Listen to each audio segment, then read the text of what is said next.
I'm Owen Bigland. This is the Inside Edge video blog. Okay, I want to cover a number of topics in the news here on Vancouver real estate. First things first, today as I'm shooting this, Bank of Canada decision day here on interest rates, and they've decided to go back to a pause here again, which is good news. I've talked about this personally. I think they should have paused at the end of last year after about, 6 or 7 hikes, because it takes about 18 months for each of these quarter or half point or full point hikes to filter through the economy. I'm under the belief, let's just give it a little time. The Bank of Canada here and in the US, the Fed, they want to get inflation down to their target rate of 2% yesterday. And, what's the big hurry? You guys pumped all this money into the economy, dripped everything up, and now you want to get inflation back down to 2% yesterday.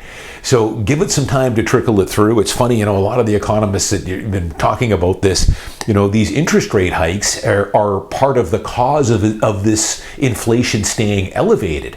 They're their worst enemy on a lot of this stuff. So they've paused the overnight rate at 5%. Of course, though, they never will tell you that that's it. They always leave the door open for more hikes down the road. We'll see how it goes. Again, personally, I think they've over-tightened here, but of course, that's what governments are going to do. I understand, they don't want inflation to be tampered down here and then flare up again. But of course, again, as I say, according to the economists I listen to here, these interest rate hikes are part of the cause of the stubborn inflation now. So we'll see where it goes. They could raise rates again here later this fall or into the winter, another couple more quarter points. Looks like now they keep pushing down back this inflation target. Now they first had said that they wanted to get inflation down to 2% by the middle of 2024. Now that's been pushed out to the mid 2025. So yeah, give it some time. Inflation has been plummeting here, and let's just let what you've already done here as far as interest rates filter through the economy. Now I saw finally David Eby did something productive here. You saw in the news that he wrote I was in California, but I saw in the newsletter that I get every day that he had written a letter to the Bank of Canada urging them to pause the interest rates, which was good. It's great. And I hear another premier also wrote a letter. Now, I don't know if that had anything to do with them pausing, because inflation has been, coming down here a fair bit. But hey, at least Eby did something good here. And I think they should pause here. As a matter of fact, I think they should probably start reducing rates next year. But let's see where it goes. Now, you are seeing the fallout. I'm seeing this more and more, the fallout from these 11 hikes, 12 interest rate hikes, going from 1.4% variable to a 6.25. Most developers carry these construction loans and things usually on floating rates, variable rates. And I've probably had at least 5 or 6 emails come through my desk here over the last 6 weeks. These are off-market deals by Realtors selling these turnkey small development projects. So I just had one here. It was a 27-unit townhouse development in Richmond. It hasn't been built yet. The land is secured. The permitting is all there, ready to go, shovel ready. They're selling this for $7.5 million. Now, I saw another one on the east side of Vancouver. It was a small condo complex ready to go that I think was around $18 million. These are all kind of smaller developers that probably would have secured this land many years ago, been running it through the gauntlet known as Vancouver City Hall or Richmond City Hall, gotten all the approval, but of course the interest rates have gone from 1.5 to 6.5 on them or more, and they just can't make the project work. So they're trying to unload or sell this as a turnkey project to somebody else. It's a tough sale. I think you're going to see more and more of these moving in as we move into the fall and into next year. These are the guys that get hurt the most, these small developers. A lot of the big guys like the Bozas and the Cressies and the Anis, they can withstand some of this stuff. A lot of them are holding these lots in the west end of Vancouver here that have been sitting on for years and years, but they've got the deep pockets to hang on. The smaller guys don't.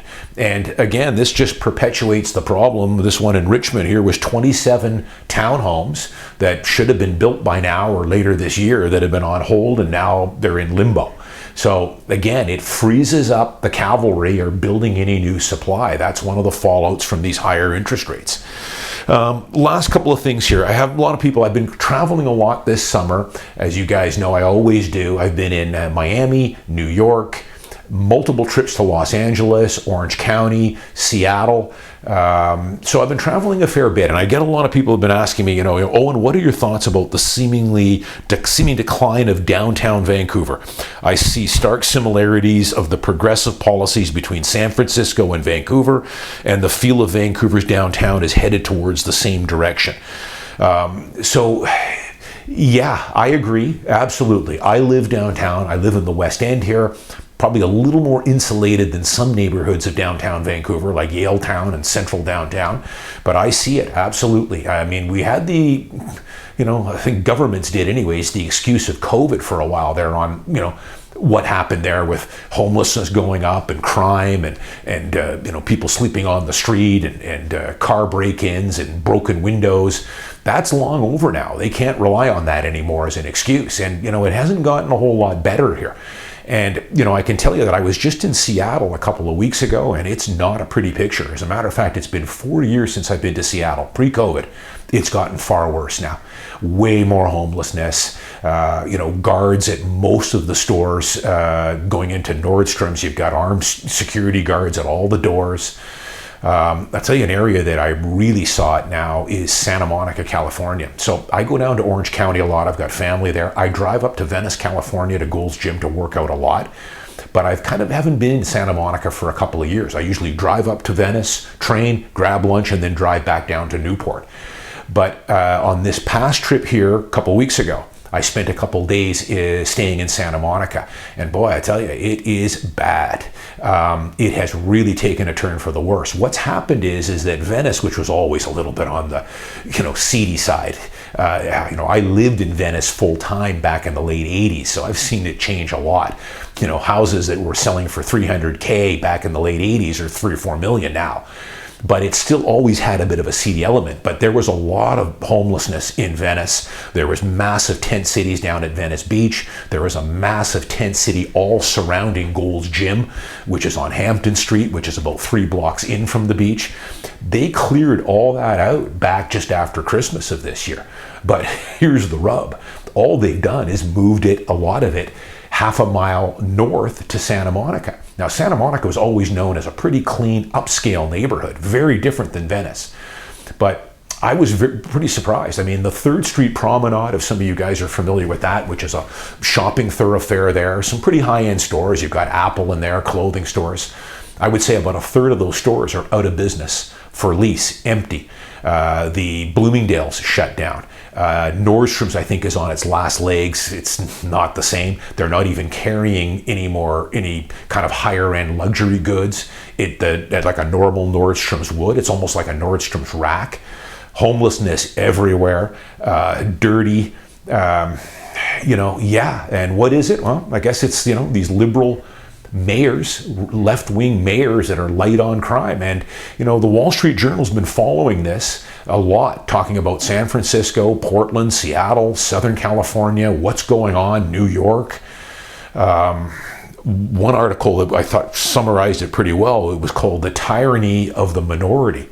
And I think that's kind of what's going on in Vancouver here too. It's a 1%, less than 1%, that are kind of making it miserable for everyone else. Now, what's the solution? I don't know. A lot of it needs to be, Riverview probably needs, many of these people have mental issues, psychiatric issues, probably need to be hospitalized, drug addictions and all that other stuff. But for sure, I notice it. Now, what I would say on the positive note is, I think Vancouver stacks up pretty well against pretty much every American city. And as far as Canada goes, Vancouver is still by far, in my opinion, the best city in Canada by far. And I think that'll continue. We've got the weather here, fantastic amenities. We pay for it. And yes, city could use some straightening up here as far as petty crime going and homelessness and streets getting kind of dirty.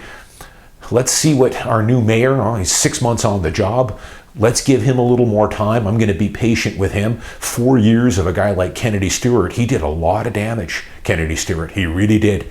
So let's give it a little more time. I think he knows what needs to be done here, and hopefully we start taking it in the right direction. It's the same thing. I know they're getting pretty fed up in Southern California, Santa Monica. I talked to a bunch of people there. I've got friends there. How much longer are we going to put up with this tyranny of the minority? We'll have to see, I guess. But it is noticeable. But hey, I'm not giving up on Vancouver. I think Vancouver's got a bright future ahead of it. And again, it's still one of the most desirable cities in North America. And I think by far the most desirable city in Canada, hands down. Always ways we can improve it. You pay for what you get here. And I know there's going to be some people that are going to comment on my blog here saying, I'm glad I moved out of Vancouver and it's overpriced and I moved on and never looked back. I'm happy for you if that's you. I really am, sincerely. I know Vancouver isn't for everyone. It is an expensive city to live in. It's a tough city to make a go of. Food, groceries, everything. But compared to a lot of US cities, I think we still stack up extremely well. And even some of these really good cities down in the States like Santa Monica have fallen on some tough times. I think it's far worse in Santa Monica than it is in downtown Vancouver, which I wouldn't have said 2 years ago, last time I was there, that's for sure. So we'll have to see where it goes. I'm Owen Bigland. As always, thanks for watching. I'll see you next week.